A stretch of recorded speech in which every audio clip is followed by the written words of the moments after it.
Hi everyone, welcome back to my channel. Don't be alarmed, this is still me. I was just practicing makeup looks for New Year's Eve because I don't really know how to do makeup. And I figured it would be a good idea to practice a look at least once before tomorrow because it's my first time going out for New Year's Eve in years. And I want to look cute. So I was like, let's see what I'm gonna do. I don't know if I'm gonna do this look because my dress is bronze, but it's got green eyeliner. Pretty cool.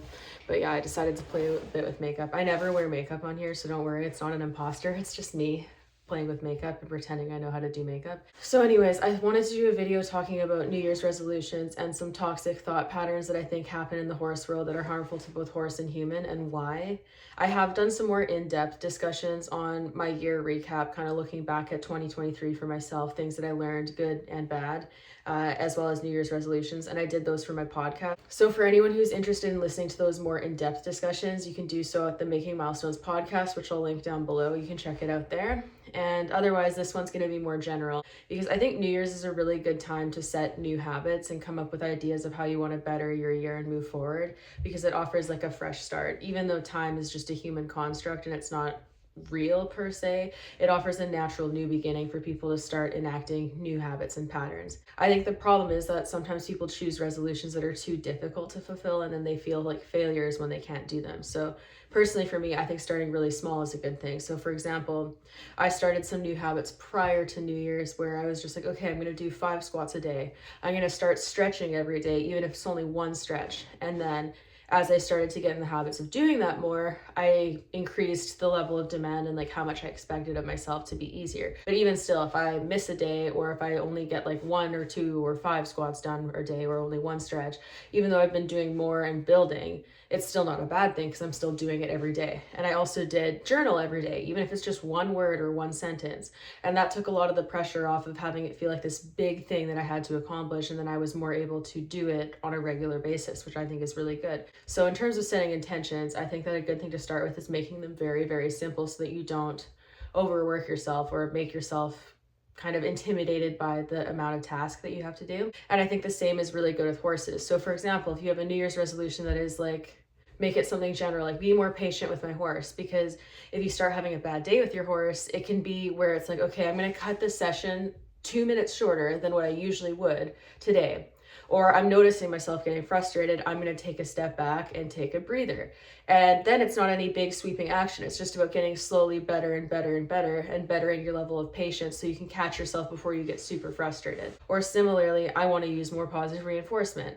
That can start off with just teaching one simple skill or even doing like 2 repetitions a day or 1 repetition a day that you see your horse for teaching a certain behavior. It doesn't have to be these big sweeping acts. And then as you get more comfortable with it, you can gradually build. Because I think one of the more important things to note when you're creating new habits is that until you realize how the habits are better in your life and how they make you feel better or how they're improving situations with your horse, it's a lot harder to maintain those habits. So if you start really small so they're not difficult, and then you start noticing how much better it's making you feel or how much better your horse is responding, then you can slowly build upon those and you're more likely to continue doing them because you're noticing the improvement that they make. And I think that is one of the single biggest struggles that we see in human relationships and like with our relationship with ourselves, as well as with horse relationships, is the idea that these small little changes aren't going to change anything unless we make them bigger, unless they're like these big sweeping acts. And then we become complacent and we don't want to do these changes because we don't think that it's going to be a big enough deal unless we make big decisions and big sweeping actions. And then that's a lot of mental and physical effort to put forth when we're changing habits. But the key is that if you start these little changes, you can start to see how much better it makes you feel in your life. And then that's reinforcing and it makes you more likely to engage in those habits in the future. And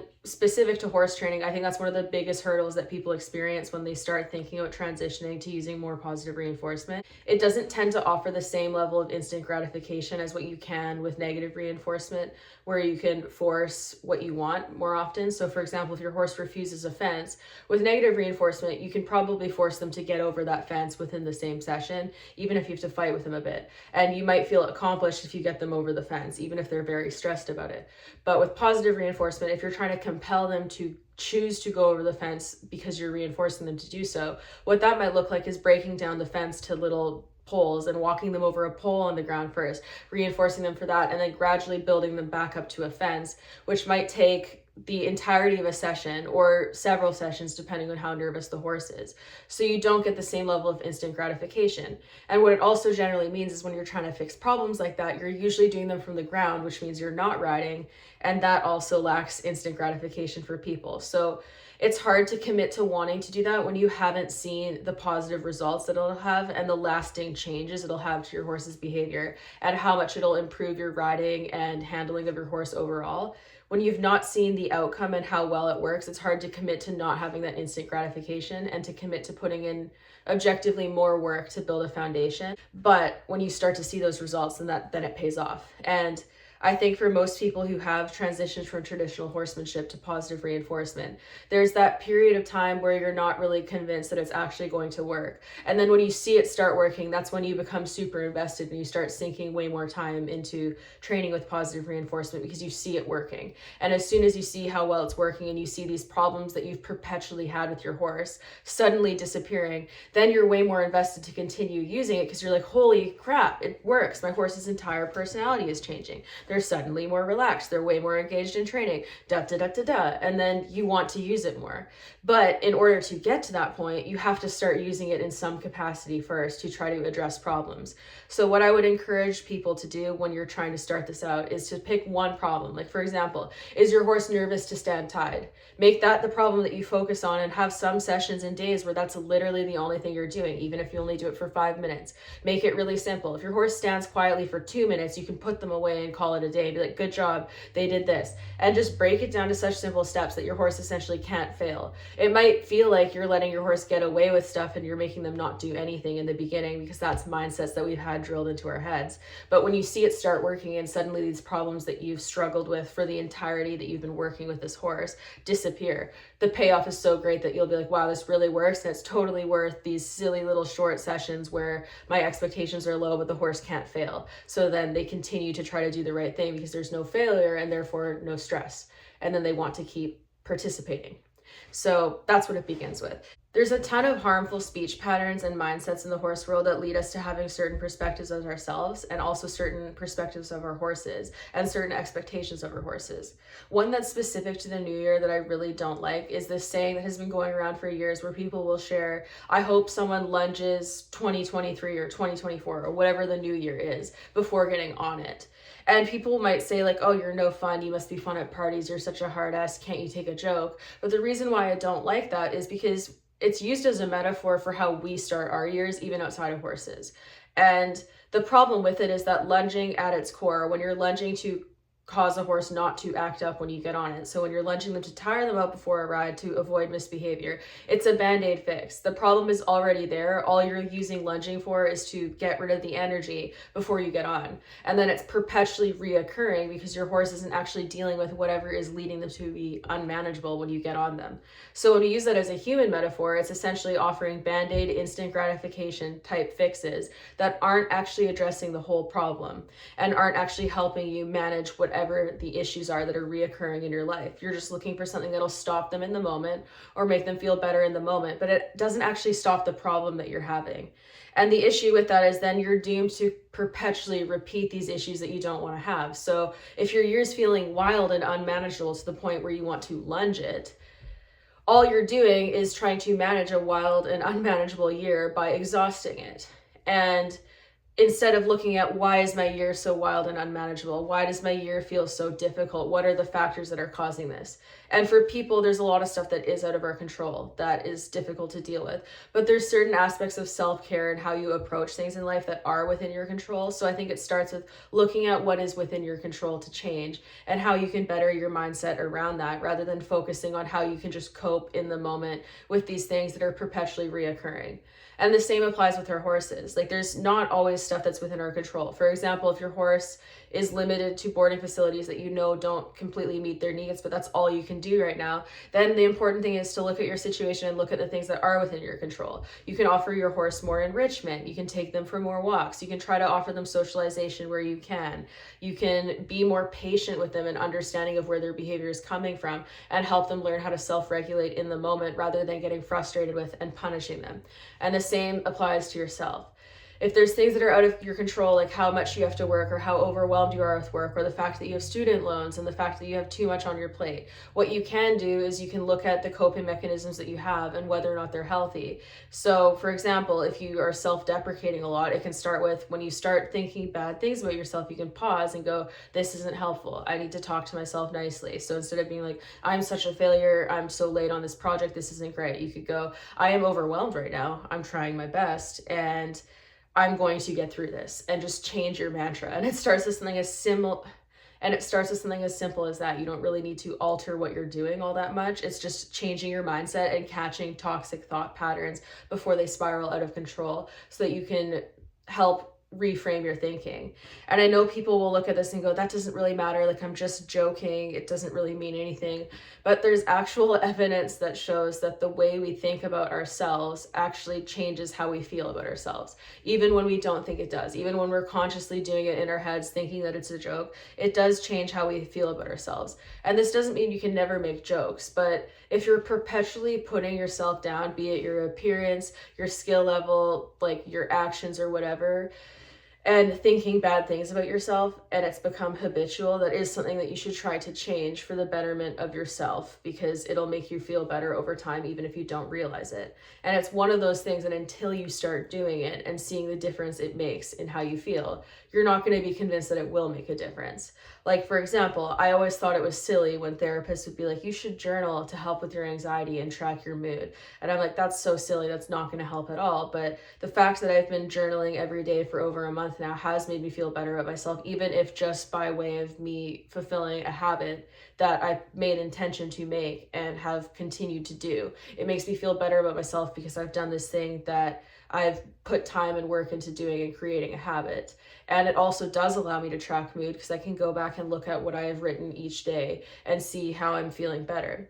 I also got a habit tracking app that I put like my daily like stretching and like whatever my day-to-day things are that I want to accomplish. And I can track how often I'm doing that. And that also makes me feel better about myself. So it's these little things that in the grand scheme of things don't seem that big, but they serve as catalysts for making long-term change. And again, the same applies to our horses. We can pick these little behaviors to start addressing, and they can seem really small overall, but then they serve as a catalyst for other changes you're going to make in how you handle and train your horse. And then it eventually creates a far bigger picture than what you imagine. Like, big changes start with tiny little steps towards the bigger change, and that can start with just making small decisions of how you're going to change the way that you do things. And it can make more of a difference than you think. And I would go as far as to apply this to welfare advocacy as well, as like doing little things that are within your control in the day-to-day to try to better the lives of horses around you is not nothing. It betters their lives in the moment, and it helps create change on a larger scale, even if by way of people just watching you do these things and potentially becoming inspired by you or wanting to try them if they see it works. So making little changes with the horses you handle to try to better their lives might inspire other people to start doing the same, and then they could also inspire other people to do this. So it has this big contagious effect that can lead other people to taking you as an example and then applying the things they see you doing in their own life, realizing it works, that it makes them feel better or that it makes their horse better, and then continuing them over time, and also possibly suggesting them to other people. We often get so caught up in making big sweeping changes to try to make like huge obvious changes that other people will palpably notice, that we don't recognize how these little changes are much more manageable for our brains to handle and how they can still make big changes. And I think this is the type of attitude that people should try to take forward in the new year, because it's a lot more manageable. When you try to do things that are stressful and you pick things that are too big and too ambitious and then you fail at them, you don't end up feeling very good about yourself, and it also discourages you from trying tactics that may otherwise work, but you've just tried to start them off too big. And so I would recommend people start small, and also look at your new year from the standpoint of what are your reoccurring problems? Because if you're just putting a band-aid on the reoccurring problems and just trying to manage the problems in the moment, but not in a way that actually deals with their core cause, All you're doing is managing something in the moment. You're looking for coping mechanisms in the moment, which isn't necessarily a bad thing, as coping mechanisms during times of stress are important. But if you're not dealing with the source of your stress and it is within your control to deal with, then you're just perpetually recreating a problem without fixing it. And the same applies to our horses. If our horses find something particularly difficult or stressful, and all we're doing is learning how to manage that stress in the moment rather than dealing with why they're stressed and trying to lower their stress and create a situation where they no longer feel the need to respond that way, all we're doing is slapping a band-aid on it in the moment. I'll give you an example. For example, trailer loading is one that a lot of horses struggle with. And a lot of people will find tactics to get the horse on the trailer, like putting a bum rope behind them or chasing them in with a whip or pulling them in. And they might work repeatedly even to get the horse in the trailer, but it's never actually dealing with the root cause of that fear. And eventually you might hit a point where something so scary happens that the horse loses it, cannot cope, and will not load, or panics in the trailer and hurts themselves. So it helps you deal with the problem in the moment in that you can get the horse in. And in emergent situations, or when you're just learning how to cope in the meantime, it's not necessarily a bad thing, but it's not dealing with the stress over time. And then you're perpetually recreating a stressful experience for the horse without helping them limit their stress at all. Trailering at best is unpleasant for horses because it's going in a confined box and being taken away from their friends and taken somewhere new and usually scary. But we can make it less stressful for them. And making things a little bit less stressful and more manageable, even if they're still stressed, is better than not dealing with it at all. And the same applies to us. Trying to lower our stress where we can and trying to better our self-esteem where we can is better than doing nothing at all. And these are the intentions that I think people should bring into the new year to feel better about themselves. Because there's a lot of habits that people do that are unhealthy, that are even encouraged both online outside of the horse world, and online and within the horse world, everywhere. And it's not healthy. It doesn't make you feel good about yourself, and it's just prolongs the negative feelings that you might have about yourself. So getting into little habits that are rooted in trying to make yourself feel better and helping you find home within yourself and helping you manage your stress and build self-esteem, and then also helping you manage your horse's stress and help them build confidence, is super important. And what we also don't realize as handlers is that our mental state and how we're feeling day to day will impact how our horse responds in training. So if we're constantly stressed and overworked and frustrated, we're not going to be as good of trainers as what we would be if we were at a better baseline level of calm. So if we work on ourselves, even outside of horses, it's going to probably better our ability to show up as a trainer. When I was the most impatient and harsh with my horses, it was when I was struggling the most in my day-to-day life. And a lot of what I was going through was out of my control, but I didn't have healthy coping mechanisms for dealing with it. So I engaged in coping mechanisms that were not healthy and didn't serve me. And then when I showed up to train horses, I would be a lot less patient than what I otherwise could have been. And it resulted in me training them more poorly and being more likely to punish them and get frustrated and upset with them when it wasn't fair to do so. So when I started working on my mental health more and managing my self-esteem and my levels of frustration, my anxiety and stress, I ended up showing up as a better horse trainer and being more patient and being able to just stand in the moment and kind of be zen and do nothing if that's what the horse needed, and just stand and wait with them until they settled enough that we could continue on training. And it's helped my patients so much in training that a lot of people comment me. And it's helped my patients so much in training that a lot of people compliment me now on my patience, when that is something that I definitively struggled with for years because I have ADHD. So like patience is not a strong suit for me usually. But now it's something that I found to be more easy in horse training because I can wait that moment out better, because I know that waiting and just taking the time to settle and relax actually helps the horse in the long run. And in realizing that, I've been able to practice it a lot better, which is fantastic. And it's helped me out a lot. And it's helped me help horses better. But it's something that I struggled with for years. And also getting my ADHD diagnosis in general really helped me because it helped me understand myself better. Even if I didn't get medicated or anything, it made my self-perspective better because I realized that these things that I struggled with that seemed so easy for other people were things that were related to a difference in my brain and a divergency in my brain. So when I started developing different coping tactics for my ADHD and different tactics of approaching things that work better for an ADHD brain, it made me feel better about myself because I was more successful in what I was doing. And then also, even just the sheer aspect of understanding how my brain worked made me feel better about myself and made me feel like less of a failure because I could recognize like this is why I'm functioning differently. And on top of that, I did also get medicated, which helped. But just learning that I had ADHD was huge because it explained so many things that I struggled with throughout my life and that I was ridiculed for by trainers, teachers, other people in my life, and that I just felt completely out of sync with the rest of the world in. So explaining that completely changed my self-perception. So explaining that completely changed my self-perspective. And then I also did start doing therapy and stuff where I started to learn better self-talk and better tactics of dealing with stress, and also just having a sounding board to vent about what I was going through, which also really helped. And that's something that I would recommend people do, but obviously it's very expensive. It's unfortunate that even in countries that have universal healthcare, they don't consider mental health practices as part of healthcare in a lot of situations. So it's not free to go to counseling and therapy, which sucks because it would help a lot of people and we could heal the world collectively if we actually started caring more about mental health. But there's things you can learn online if you follow like online therapy like accounts. Like I wouldn't say use it in place of therapy if you can go to therapy, but you can learn better self-talk just through seeing what they post, and it'll make you feel better about yourself, because I also do that and it makes me feel better. And then now I typically just go to therapy when I'm in crisis or struggling, or just intermittently as like follow-ups to discuss things and like transitions that I'm having in my life, and it makes me feel better.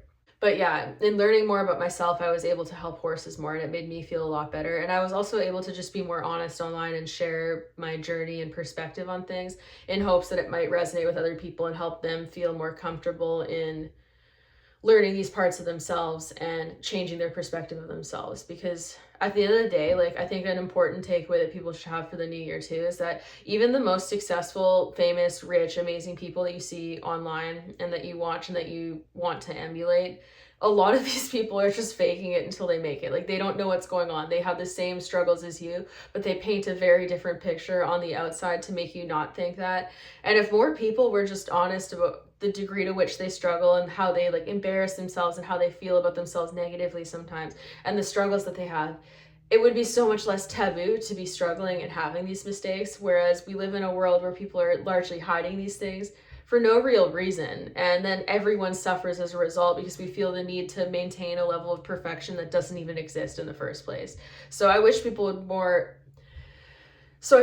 be more honest about their struggles in their day-to-day life as well as with horses, because it's not about never struggling, but it's about how you approach the struggle. And I think that's something that gets lost online. Like, even with what I post about horses and the things that I criticize about horses and their stress, I'm not criticizing the fact that horses become stressed. I'm criticizing people's response to it, because if someone's horse freaks out in a training session and the trainer were to pause and go, this is not ideal, my horse is really stressed, I should get to the bottom of why they're stressed and why they're showing this behavior. The fact that the horse exploded and reacted wouldn't really be a problem because the owner would be addressing it. The issue lies in how people respond to things. Like, they'll watch a horse freak out and go, what a naughty, bad horse, he needs to be put in his place and shown who's boss, and he's misbehaving on purpose. So it's their response to the reaction that's the actual problem, not the reaction in the first place. And that response to the reaction is also what pretty much guarantees that the reaction is going to perpetually reoccur, if not with that horse, with other horses,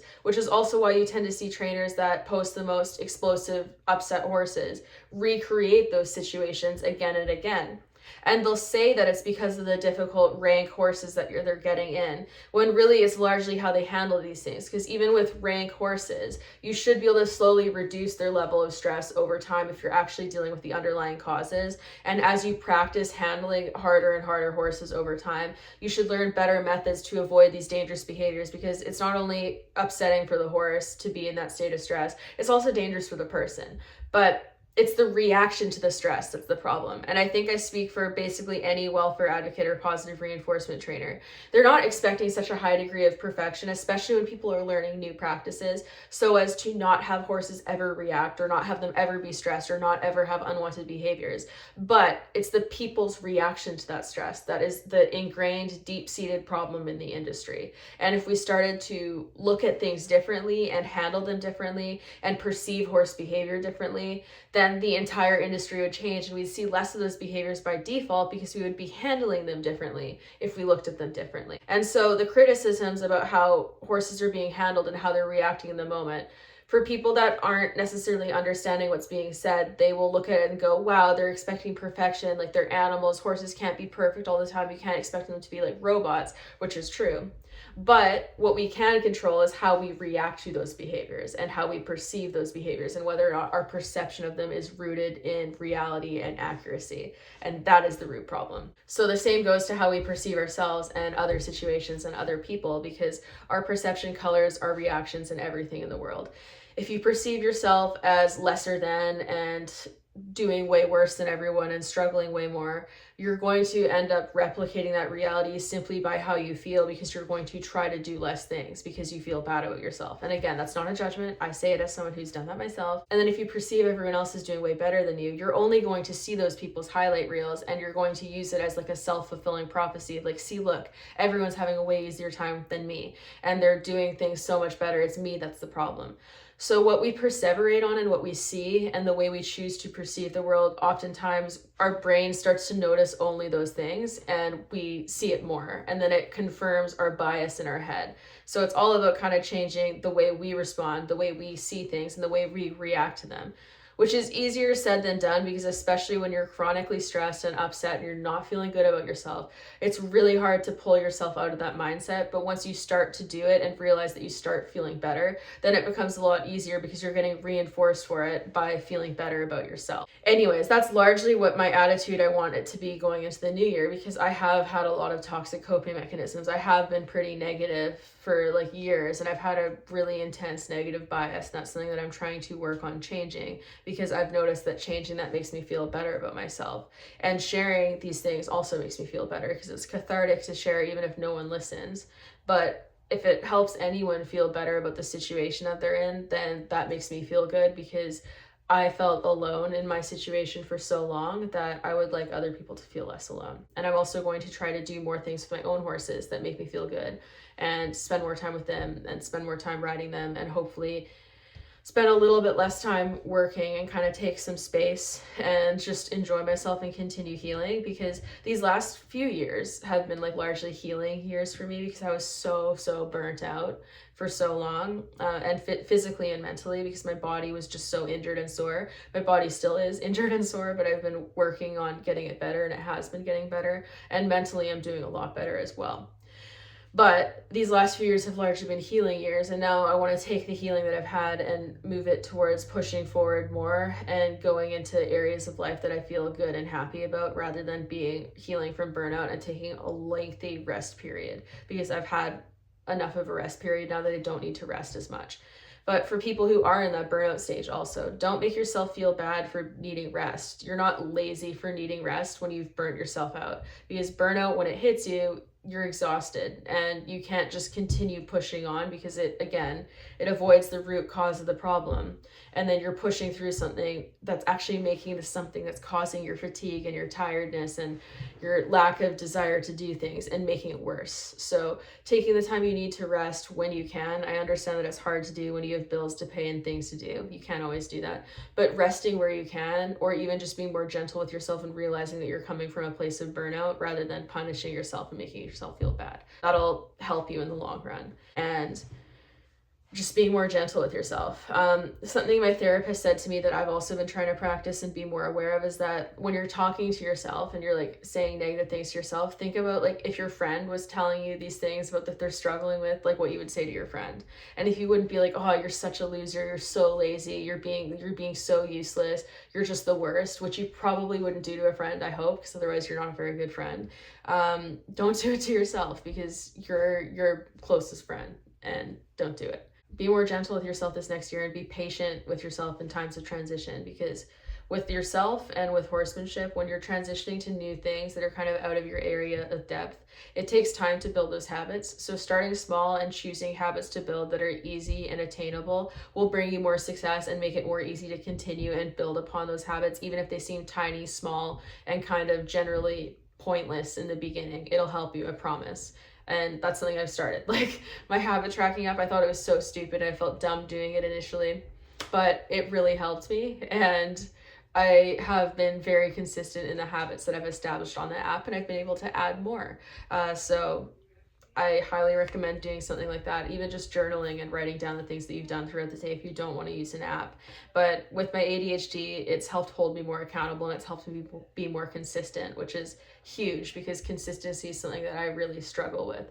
I'm really happy that I've been able to kind of manage to do that. And yeah, so that's kind of my take going into the new year. And thank you everyone who listens to my content.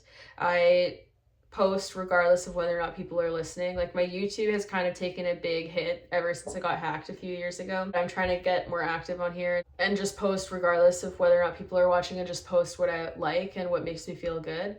And regardless, because it doesn't need to be the same theme of content all the time. So I might do stuff that's more non-horsey related too. Like, I was even like, okay, like, I'm going out for the first time in years for New Year's. Maybe I'll do a get ready with me and people can make fun of how poorly I do makeup, because I know my technique is just absolute trash. So people could have fun with that, but I don't really care. Works for me. If that's something people would care about, let me know, and I'll do it regardless of whether or not you care, if I still feel like it. But I got a cool dress and I'm actually kind of excited just to go out, because I figure even if I have a bad night and it's not fun, I can get nice photos of me dressing in a way that I have no other reason to on other occasions, so I can just look pretty and feel good about myself in that way, even if the rest of the night is shot. But hopefully the night will be good. And it's just like a little way to treat myself, because yeah, I've not really done a whole lot of stuff for myself, and honestly so much of my time these last 2 years has just been pretty much solely dedicated to like working and building my business and doing things that aren't necessarily related to like hanging out with friends and like going out and having fun. So I'm trying to make a little bit more time for that, because it does make me happier, and also just try to start doing more little activities. So like my stretching and starting to try to do yoga and stuff, and find outside activities away from horses that I can do to enjoy spending my free time is also important, and it pulls me out of like negative spirals as well. But anyways, this video is getting long. I'm guessing a lot of the people don't actually watch all of these, so if you did, congratulations and thank you. I appreciate it. And yeah, for anyone who's interested in like listening to my full discussion of like my year and reflection, I posted 2 year reflections on my podcast, Making Milestones, which I'll link down below if you want to check it out. There's also a lot of other podcast episodes on just general horse related things if you're interested in that, and just different types of topics. I've had the podcast for a while, but I guess a lot of people don't know that I have it because I don't advertise it that much. Yeah, that's there. Also, if you're interested in learning more about like the last few years for me, or like the last few decades for me, I wrote about it in my book, The Other Side of Horsemanship, which I'll also link down below if you want to buy it or check it out. That probably goes the most in depth on some of the things that I've struggled with. If anyone wants to know, it might be stuff that you've related to. I try not to go in detail like in my posts talking about my trauma, because like I don't want people to think I'm going like, woe is me, feel bad for me, give me your sympathy, because that's not what I'm looking for. But I do want to share those things so that people know some of the stuff that I've gone through, in case they're going through similar things and feel alone, because there is a lot of trauma and stuff that my family has gone through over the years. And I talk about it more in depth in that book, but I still don't cover it in its entirety, because there's just some stuff that I couldn't say in the book. But it's been hard. And this whole time while I've been going through those things, I've been on social media for all of it, and people would be none the wiser on social media. So that's the other thing that I would encourage people to consider, is when someone's mean to you online or in person, consider the fact that that behavior is coming from somewhere. Similarly to like if a horse lunges and bites you, they're probably upset about something and struggling with something internally that doesn't necessarily have anything to do with you, or that you're just like the catalyst for exploding that reaction out of them after they've suppressed so much. And the same applies to people. Like, a lot of people are struggling and they use being mean to people online and posting negative comments or picking fights online as an outlet for how they're feeling about themselves, and it doesn't actually have anything to do with you. Or like, even if you say something that's benign or seemingly benign, people who are having struggles in life are more likely to read things with a negative bias, which I have done in the past. When I'm having a really hard time in life, I read things as more hostile than what the writer might have come across, and then can respond accordingly. And again, it has nothing to actually do with the commenter. It has to do with what's going on outside of life. So consider that anytime you're dealing with difficult people. Lastly, these new winter base layers are in my store. They're fleece lined, and I have another color too. So this is like the plum color, and then there's like a sage type color that's quite nice. And they're on sale because the logo is a little bit bigger than what I wanted it to be, so they're not perfect. They're on sale if you're interested in those. I also have a bunch of bridles that I've released. I've released some new bridles if you're interested in checking those out. And then I also have my Patreon where I do monthly Q&A Q&As and where I post tutorials and whatnot. That's a great way to support my work if you want to do like a little subscription service. Or I post a lot of my webinars and tutorials to my main website, Milestone Equestrian, if you just want to do like a one-off purchase for learning materials like that. I'll link all of that stuff down below if you want to check it out. And I really appreciate it because all of your support helps me move forward towards my eventual goals, such as building the dream farm, buying a farm. I can't build one without buying one first. So that's kind of what I'm trying to manifest in the new year as well. It's not going to happen next year because that's unrealistic, but I'm just trying to I'm going to do this and just push and keep on keeping that goal alive because I kind of want to do it or die trying type deal. So yeah, that's really what I'm trying to go towards, because honestly, like looking back, a lot of the stuff that I have now, I really, really wanted in years past. And I desperately wanted it so badly, and it didn't seem realistic at those points. And now that I have it, I've kind of like forgotten about the fact that I really desperately wanted it before. And it makes it seem like a little less real that I have it. Like it just, I don't know. So I'm trying to maintain that positivity where it's like, okay, I've gotten these things that I thought that I wouldn't have before. And now I've earned them and I've got them myself. It's fantastic. So let's move forward and continue to try to do that with things that I don't yet have, but also enjoy the journey instead of being like, I will be happy when I get to X destination, because that's what I've been bad about doing too. And then it's like, you have to be happy throughout the journey rather than seeking specific destinations for when you can finally be happy, because that's not how things work. So anyways, that's what I'm trying to do. If you listened to this whole thing, thank you. Thank you for watching my channel. Thank you for being a part of things. Thank you for subscribing. Thank you for liking, commenting, etc. Appreciate all of it. And yeah, I'll see y'all in the new year.